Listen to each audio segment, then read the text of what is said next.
Hello दोस्तों, आज हम करेंगे आरआरबी ग्रुप डी के 30 दिसंबर को पूछे गए क्वेश्चंस।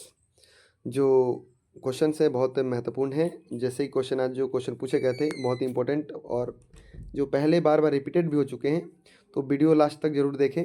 जैसे कि हमारे पास पहला क्वेश्चन है कि भारत में राष्ट्रीय विज्ञान दिवस कब मनाया जाता है। तो भारत में राष्ट्रीय विज्ञान दिवस 28 फरवरी को मनाया जाता है। और किसके याद में मनाया जाता है? तो सीवी रमन जो थे हमारे, रमन प्रभाव दिया था उन्होंने, उसके याद में मनाया जाता है। और उन्हें इस दिन क्या मिला था? नोबेल पुरस्कार मिला था 1930 में। सीवी रमन को भौतिकी में नोबेल पुरस्कार मिला था और पहली बार इसे 1987 में मनाया गया था। जो इस बार इसका थीम है, इस बार इसका थीम है empowering Indian youth of global leadership in science and innovations. तो ये थीम को याद रखेंगे आप। और कब मनाया जाता है? 28 फरवरी को मनाया जाता है। किसके याद मनाया जाता है? 1930 को सीवी रमन ने इनको भौतिकी में नोबेल पुरस्कार मिला था, इसलिए मनाया जाता है। जैसे कि हमारे पास सेकंड क्वेश्चन है, अंतर्राष्ट्रीय परिवार दिवस कब मनाया जाता है? अंतर्राष्ट्रीय परिवार दिवस 15 मई को मनाया जाता है। याद रखेंगे आप। इंटरनेशनल डे ऑफ फैमिलीज मनाया जाता है। इसका थीम था family oriented policy sustainable development. Okay, next question है हमारे पास में, वर्ष 2025 में किस भारतीय फुटबॉल खिलाड़ी को पद्म श्री अवार्ड से मिला है? तो इसका हो जाएगा आई एम विजयन। क्या हो जाएगा? I am Vijayan right answer हो जाएगा, ऑप्शन नंबर सी। तो इस बार हम देखते हैं मतलब किस किस को मिला था, देखते हैं।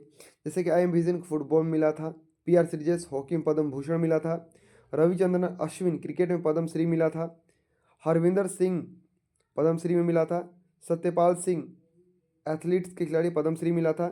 कुल 139 लोगों को मिला था और 7 पद्म भूषण लोगों को मिला था और 19 पद्म भूषण मिला हुआ है। पद्म विभूषण 7 लोगों को और पद्म भूषण 19 लोगों को, कुल 113 पद्मश्री मिला हुआ था। टोटल 139 लोगों को मिला हुआ है, तो आप ये ध्यान रखेंगे। और अब तक मैं आपको ये बार बार क्वेश्चन, ये रविचंद्रन अश्विन और ये PR Sreejesh very very important, क्योंकि अब तक 2 बार ये क्वेश्चन पूछा जा चुका है, तो ये आप ध्यान रखेंगे।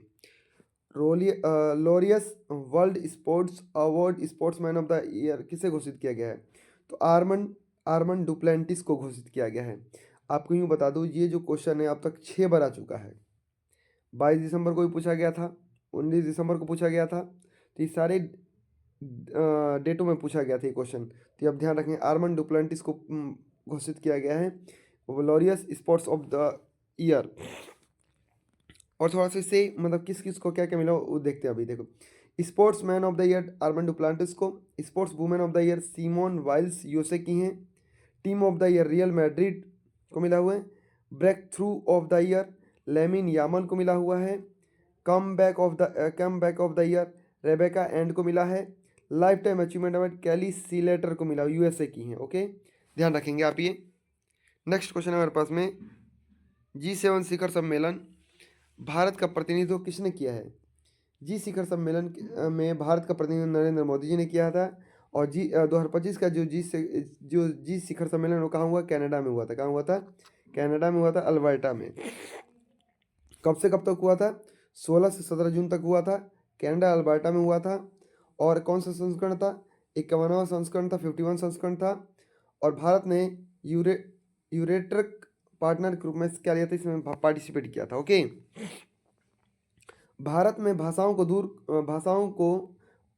के बाधाओं को कम करने के लिए कौन सी सरकारी पहल है? तो इसका हो जाएगा राइट आंसर भाषिणी। ठीक है, भाषिणी एक ऐप है जिसमें से भाषाओं को, बहुत सारी भाषाएं हैं, आप कोई सी भाषा बोले उस भाषा में वो क्या करता है, ट्रांसलेट करता है ना। तो भाषाओं को जो बाधा आ रही है उसको दूर करने के लिए ये नेशनल लैंग्वेज ट्रांसलेशन मिशन के तहत हो रहा है। मिनिस्ट्री ऑफ इलेक्ट्रॉनिक्स आईटी द्वारा संचालित किया जा रहा है इसे। और एआई और एमएल की मदद से 22 अनुसूचित भाषाओं में इसे ट्रांसलेशन किया जाएगा। ओके, ध्यान रखेंगे आप। कह रहे 26 अगस्त 2025 को जम्मू कश्मीर के रियासी जिले में किस यात्रा पर मार्ग पर भूस्खलन हुआ था? तो आपको बता दूं, राइट आंसर हो जाएगा वैष्णो देवी यात्रा में, वैष्णो देवी मार्ग पर। मेंडल ने मोनोहाइब्रिड मोनोहाइब्रिड क्रॉस से सबसे पहले किस नियम की खोज की है? तो राइट आंसर हो जाएगा law of segregation, law of segregation खोज किया था इन्होंने। मोनोहाइब्रिड क्रॉस से law of dominance of the law of the segregation. Segregation बताता है गैमेट्स बनाते समय एलिस अलग हो जाते हैं। ओके, चांदी को अलग करने के लिए औद्योगिक विधि कौन सी है? तो इसका राइट आंसर हो जाए इलेक्ट्रोलाइटिंग रिफाइनरिंग। क्या होता है? इलेक्ट्रोलाइटिंग रिफाइनरिंग होता है। इसमें एक एनोड रहता है और एक कैथोड रहता है। क्या रहता है? एक एनोड और एक कैथोड रहता है, और इस तरीके से इसको अलग करते हैं हम, है ना, सेपरेट किया जाता है। बैंक खातों में चार नॉमिनी जोड़ने की सुविधा किस अधिनियम संशोधन में आई है? तो इसका राइट हो जाएगा बैंकिंग रेगुलेशन एक्ट 1949। क्या हो जाएगा? 1949। Okay, banking law of amendment act 2025 1 नवंबर 2025 से लागू हो जाएगा। अब एक खाते में चार नॉमिनी जोड़े जा सकते हैं, यह भी ध्यान रखेंगे आप। ओके, UEFA चैंपियंस लीग 2024-25 का विजेता कौन रहा है? तो राइट आंसर हो जाएगा पेरिस सेंट जर्मेन। क्या हो जाएगा? Paris Saint Germain right answer इसका। थोड़ा सा इसके बारे में देखते हैं। Paris Saint Germain versus Inter Milan 31 मई से 2025 म्यूनिच जर्मनी में खेला गया था। पेरिस सेंट जर्मन ने इंटर मेलिन को 5-0 से हराया था। ओके, तो ध्यान रखेंगे आप। राष्ट्रीय विज्ञान पुरस्कार 2025 कृषि विज्ञान के लिए विज्ञान श्री पुरस्कार किसे मिला है? तो राइट आंसर हो जाएगा ज्ञानेंद्र प्रताप सिंह को मिला है। क्या मिला है? किसे मिला है? ज्ञानेंद्र प्रताप सिंह को मिला है। Director ICAR national bureau of plant genetic resources, okay, agriculture में योगदान के सम्मानित किया गया है इन्हें, ये ध्यान रखेंगे आप। राजस्थान में खेजड़ी पेड़ों की रक्षा के लिए प्राणों की आहुति देने वाली महिला कौन थी? तो इसका राइट आंसर अमृता देवी बिश्नोई थी। कौन थी? अमृता देवी बिश्नोई। आपको यूँ बता दिया जाए तो 1730 में खेजड़ी गांव जोधपुर में पेड़ों को बचाने के लिए सैनिकों को रोकते हुए बलिदान दिए गई थी ये। चिपको आंदोलन किससे संबंधित है? 1973 में सुंदरलाल बहुगुणा और गौरा देवी। ओके, और नर्मदा बचाओ कौन था? नर्मदा बचाओ आंदोलन चलाता है मेधा पाटेकर ने। किसने चलाता है? मेधा पाटेकर ने। एसआई यूनिट ऑफ रजिस्टिविटी क्या होता है? ओम मीटर। क्या होता है? ओम मीटर। करंट का ऐसा यूनिट क्या होता है? एम्पियर। क्या होता है? एम्पियर, है ना। और वर्क का ऐसा यूनिट क्या होता है? वर्क का ऐसा यूनिट होता है जूल। क्या होता है? जूल। ओके, और फोर्स का ऐसा यूनिट मतलब कि ऐसा यूनिट क्या होता है? न्यूटन। क्या होता है? न्यूटन। ध्यान रखेंगे आप ये सारी बातें। जम्मू कश्मीर के राजौरी जिले में निर्माणाधीन पिंजली पुल किस वन्यजीव अभयारण्य में स्थित है? तो ताता पानी वाइल्ड लाइफ सेंचुरी में स्थित है। ताता पानी वाइल्ड लाइफ सेंचुरी। ओके, यदि किसी दर्पण या लेंस द्वारा उत्पन्न आवर्धन m का मान पॉजिटिव हो तो प्रतिबिंब कैसा बनेगा? प्रतिबिंब बनेगा वर्चुअल और इरेक्ट बनेगा। क्या बनेगा? वर्चुअल और इरेक्ट। देखिए, अगर magnifying lens greater than m है तो इमेज कैसा बनेगा? लार्जर देन द ऑब्जेक्ट बनेगा। लेस देन तो स्मॉलर देन द ऑब्जेक्ट बनेगा। अगर इक्वल है तो same size of the image बनेगा। अगर पॉजिटिव मैग्नीफिकेशन है तो वर्चुअल और इरेक्ट इमेज बनेगा। नेगेटिव मैग्नीफिकेशन है तो रियल इन्वर्टेड बनेगा। तो ये बिल्कुल आप ध्यान रखेंगे, है ना, ये क्वेश्चन पूछा जा सकता है। 2025 में सऊदी अरब ने किस देश के साथ म्यूचुअल डिफेंस पैक्ट साइन किया? पाकिस्तान। किसके साथ? पाकिस्तान के साथ साइन किया है।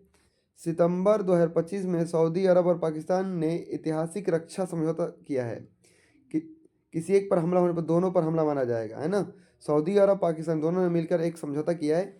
अगर अगर किसी ने पाकिस्तान पर हमला किया तो सऊदी अरब पर हमला माना जाएगा। अगर सऊदी अरब पर किसी ने हमला किया तो पाकिस्तान पर हमला माना जाएगा। मतलब दोनों मिलकर किसको क्या करेंगे?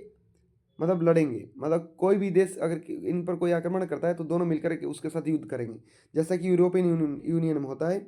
यूरोपियन यूनियन में भी सेम ऐसा ही है कि अगर यूरोपियन यूनियन के मेंबर को अगर कोई एक मेंबर को भी अगर कोई देश उसके ऊपर आक्रमण करता है तो सारे मिलकर के उस देश को क्या करेंगे? आक्रमण कर देते हैं। सेम ऐसा ही है। जब बेरियम क्लोराइड सॉल्यूशन को सोडियम सल्फेट से सोल्यूशन मिलाया जाता है तो कौन सा सफ़ेद अवक्षेप मिलता है? तो बेरियम सल्फेट मिलेगा। क्या मिलेगा? बेरियम सल्फेट मिलेगा। जैसा कि हम रिएक्शन देखते हैं, BaCl2 प्लस में सोडियम सल्फेट Na2SO4 तो क्या बना देगा? BaSO4 ये बना देगा, अवक्षेप बना देगा। इसे बोलते हैं अवक्षेप, वाइट प्रेसिपिटेट बना देगा। खेलो इंडिया योजना के तहत अब तक कितने राज्य उत्कृष्टता केंद्र स्थापित किए गए हैं? 34। कितने? 34। तो जैसा कि बता दिया, अप्रैल 2025 तक कुल 34 केंद्रों का अधिसूचित कर दिया गया है और 25 पूरी तरह से ऑपरेशनल हो चुके हैं, मतलब 25 पूरी तरह से चालू हो चुके हैं। ध्यान रखेंगे आप।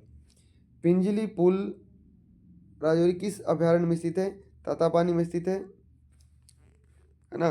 बैंकिंग लॉ अमेंडमेंट एक्ट 2025 कब से लागू होगा? 1 नवंबर 2025 से लागू होगा। ओके। यूईएफए चैंपियंस लीग 2024-25 का फाइनल कहाँ खेला गया है? म्यूनिक में खेला गया है, ध्यान में रखेंगे आप।